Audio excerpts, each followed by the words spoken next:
Aidon, let's just reflect on last weekend, which probably for you was a special win, wasn't it? The Stormers' first ever time they've been to Sandy Park, but a huge win, and it set you up a nice semi-final.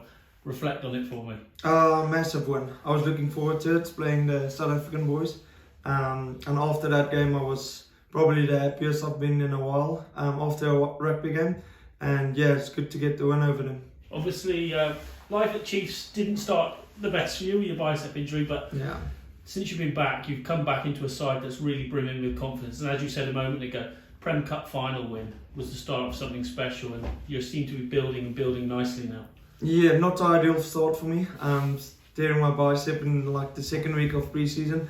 But like you said, after that Premiership Cup final win, everything just went up, and you can feel it in the team, in their locker room, and you can see it on the field. Obviously, Rob's talked about, outside of the club, there's been a lot of negative chat about boys leaving and where the club are, etc. But inwardly, you guys have stuck together. You're a close group.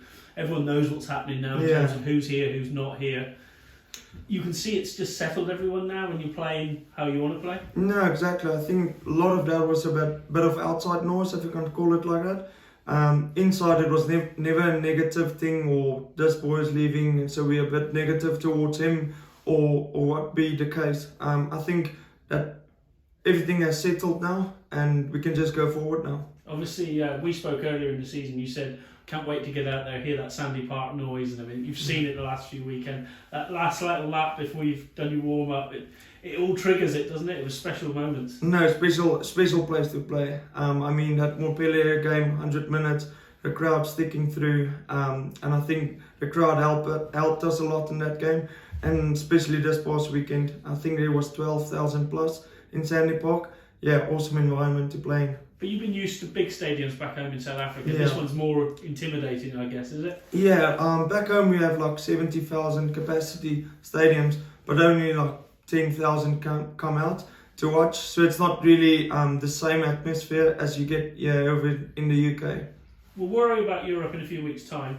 The business right now is the Premiership and Leicester this weekend. A team you would have known from back home of being the notorious English team, but what are you expecting? Expecting a massive game against Leicester. Keep on saying Leicester. Physical, big pack forwards are going to be important again in this game, especially with line out D, mauls, scrums, and yeah, just expecting a big physical battle. What have you made of the Premiership in terms of that physicality? Is it a lot different to what you've been used to back home? Yeah, a lot different. I mean, more emphasis on set piece and things like that. Set piece and just around the park. It's a lot more physical in the Premiership. I think every team can defend good, every team can attack good, and there's no like easy weekends, if you can call it like that. Every weekend is a hard-fought win. Obviously, one man who likes physicality is 𝗣𝗥𝗘𝗪, a friend of yours from the old days at the Chiefs. What are you expecting from him? Because he is a real linchpin for the Tigers. Yeah, massive player for the Tigers, 𝗣𝗥𝗘𝗪. He's going to enjoy the moment. I think Yassi said it himself. He loves every facet of contact. So is it running at you or tackling you or whatever contact related, Jasper will be in there. Rob's said in recent weeks that the pressure's on, and now you are really in last chance saloon. How do the players see it, and do you feel there's a pressure on, or what will be now? I don't think it's we don't feel the pressure really. It's not like a pressure thing for us. The talk around the team and the squad is just a performance thing. So how we perform, and the result will look after itself.